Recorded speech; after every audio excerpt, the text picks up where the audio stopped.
So ayan, magandang araw sa atin mga kaidolo, sa atin pong mga kababayan. So eto, may na-plug down po tayo, isa nating kapatid na motorista na yung initial violation niya, wala po siya nakakabit na plaka, no? So sir, aware po ba kayo na no plate, no travel tayo? Yes naman po. So kailan mo pa ba nakuha tong iyong motorsiklo? 2021 po. So Tapos, binerify ba natin sa LTO kung saan siya nakarehistro, kung may plaka na tayo? lagi ko pong tinatanong sa dealer namin kung meron Okay. na. Every time na magpapa-change oil ako, wala pa daw kasi partial lang yung meron. Okay. LTO. So dun sa mga kababayan natin, bibigyan po namin kayo ng tips. If ever wala pa tayong mga plaka na inisyo yung ating Land Transportation Office, pwede po tayong magpagawa ng mga improvised plate as long as meron tayong authorization coming from the LTO.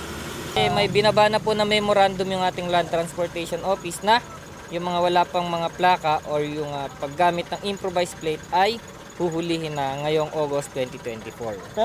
Oh, sige sir, mag-ingat ka ha.